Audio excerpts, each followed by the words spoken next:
What's up? What is he beautiful? Da, da.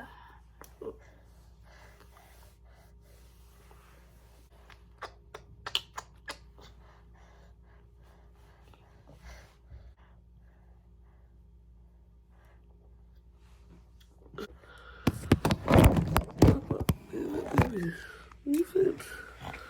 Leave it.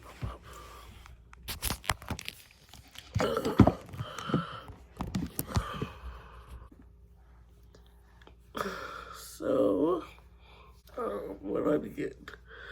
So, my son was born December 17, 2021.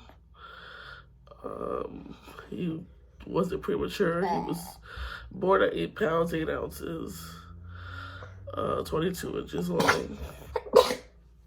Beautiful, perfect baby, right?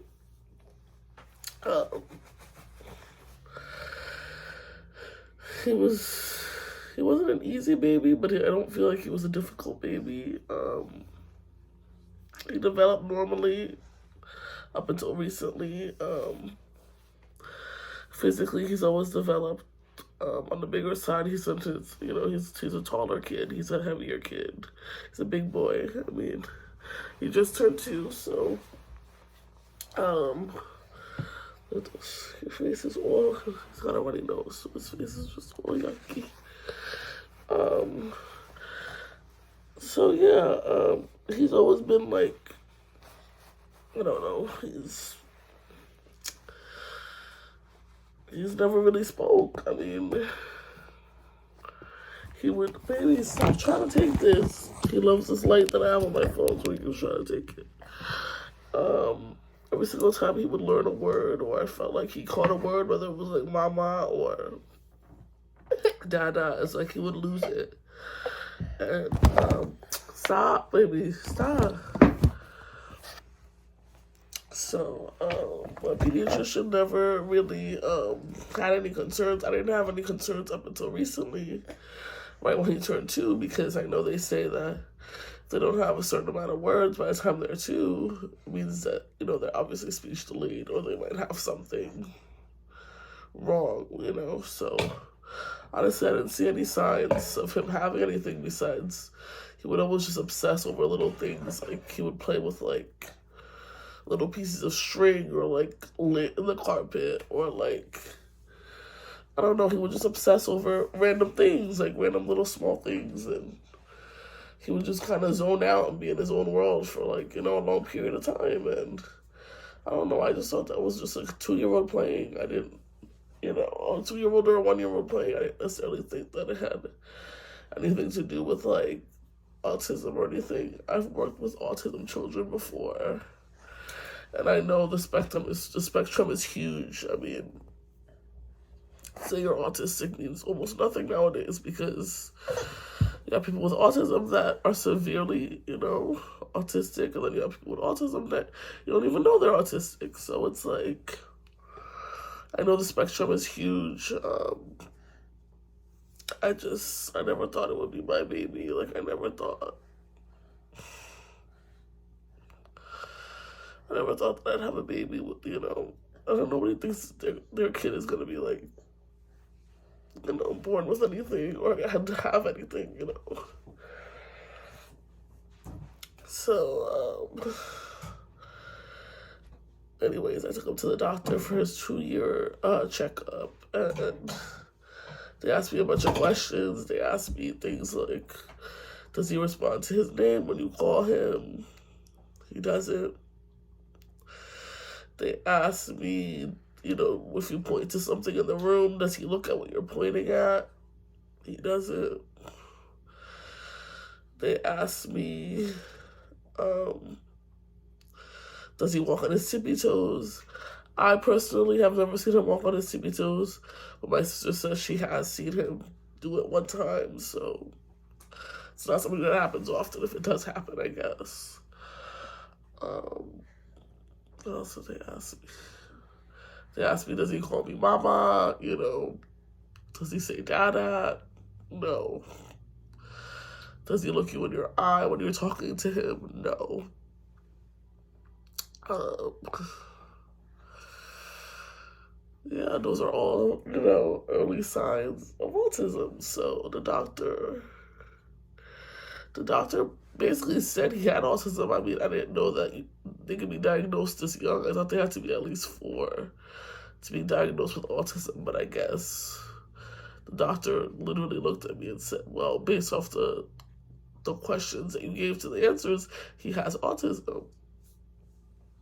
And I don't know, I didn't, it wasn't until he like just turned, it wasn't until like his literal second birthday that I started to like panic and start to feel like something was wrong, because as a mother you just know when things are off. So it wasn't until he like just turned 2 that I was just like, oh my god, oh my goodness, I really think, you know, something is wrong. And I was like actually losing sleep like a night or 2 after celebrating his birthday. I just felt like I couldn't sleep, and I just felt like so anxious and so worried and just so overwhelmed and just so sad, because I just knew like something is just off. And you know, nobody wants anything to be like wrong with their kids, you know. I know people say like autism is just a different way of thinking, and you know, you could say whatever, but nobody wants their child to be diagnosed with anything, you know, any sort of disorder, whatever it is. So, yeah, the doctor basically said, yeah, he's autistic, but he has mild. They said he has mild. He said he has mild autism. I don't want my son to have anything. I don't care if it's mild. I don't want him to have anything. But the doctor said, well, you know what, he seems like, you know, the doctor said he's not difficult to deal with because, you know, he's a sweet boy. He doesn't have a lot of behaviors, to be honest. He's very easygoing and calm and quiet. The thing he doesn't have is just that social, you know, that social interaction. That's the biggest thing with him. And the doctor was like, he probably doesn't have the behavioral part of it, but he obviously has a social part of it, and he's obviously speech delayed. So, also, I apologize for how I look at this video. I really don't care. I just woke up this morning and I felt like I needed to talk to somebody or something and get things off my chest. So I said I'm going to record this video. I don't care how I look. I'm posting it. So, yeah. What was I going to say next? So the doctor said he probably doesn't have the behavioral part of it as much, but he obviously has the speech part of it. I told the doctor, yeah, he used to throw like really bad tantrums. I feel like once he turned around like 1 year old, his tantrums used to be really bad. To the point where he would like hurt himself sometimes, you know, from like just banging his body up against like furniture, or, you know, like bite his lip to the point where it bled or something. But he's kind of mellowed out with the tantrums, like, to be honest, ever since he started, you know, was about to turn 2, I feel like he's mellowed out a lot with his tantrums. And it's mostly because we don't really give him a lot of attention when he throws his tantrums. You know, we try to just put him in a safe place and we say, you know, I know that you want this or you want that, but it's not safe for you to have it. So you can have your tantrum, but you're not going to get what you want. And to be honest, he's really mellowed out with his tantrums.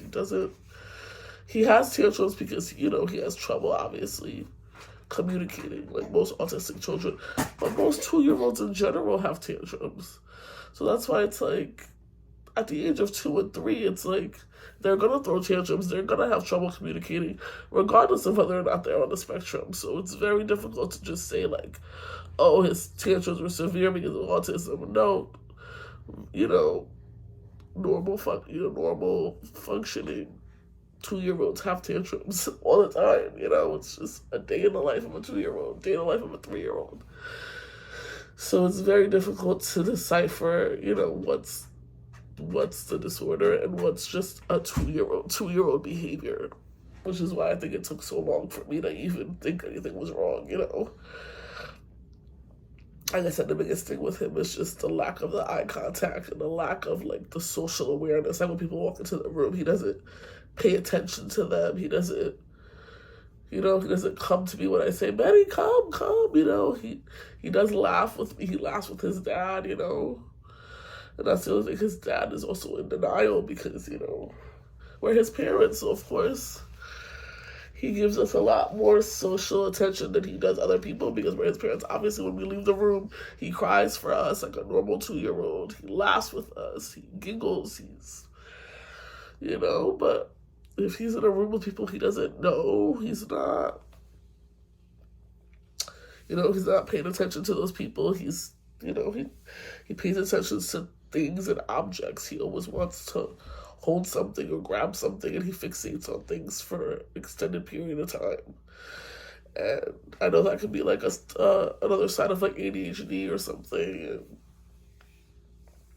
And there's so many things out there, so many little disorders and little things that you can be diagnosed with. But he needs to be tested, obviously, by a professional. But based off of what his pediatrician says, he has mild autism. He is on the spectrum. He's on the low end.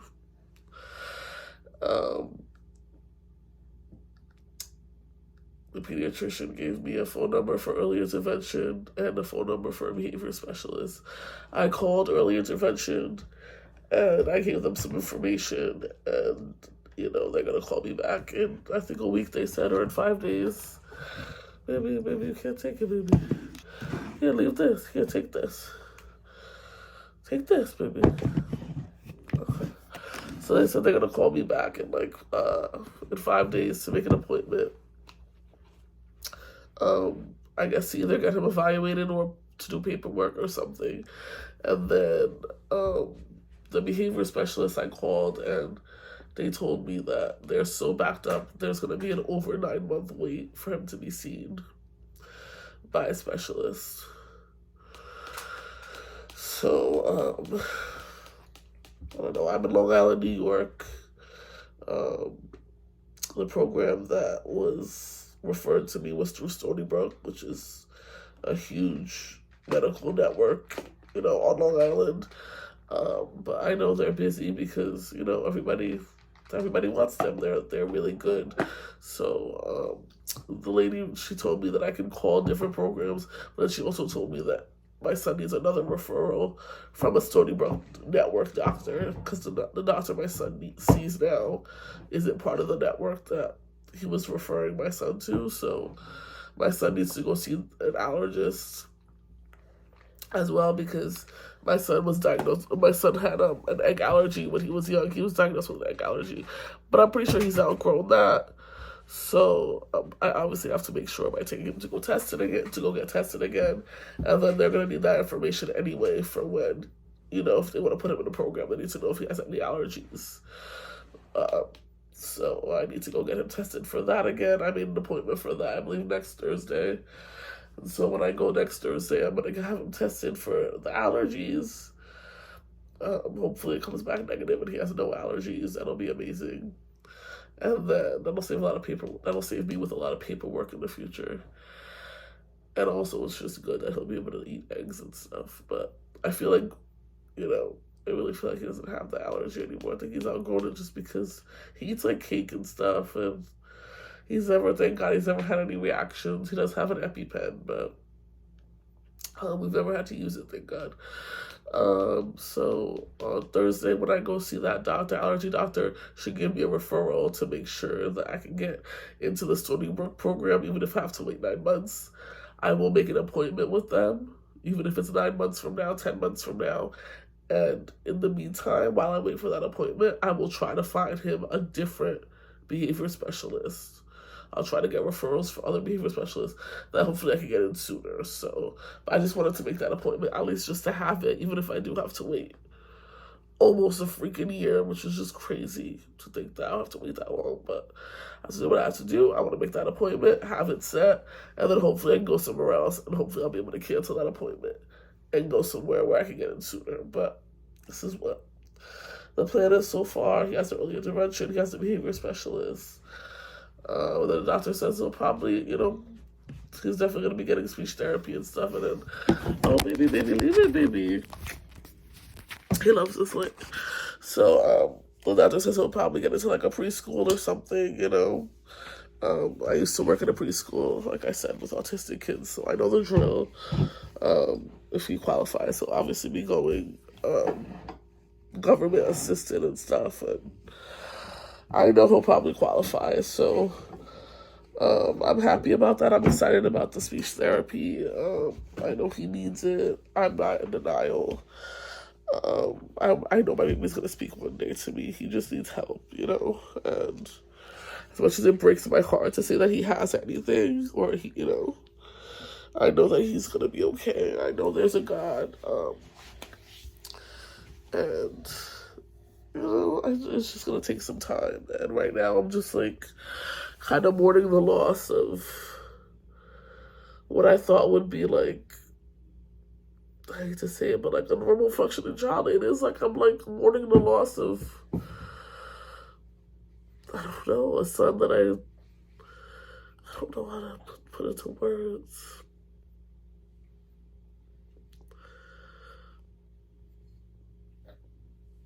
I don't know. It's just you have so many things that, you have so many hopes and like dreams and like things you look forward to when it comes to your children, experiences that you look forward to. And I just feel like things are just not the same anymore. And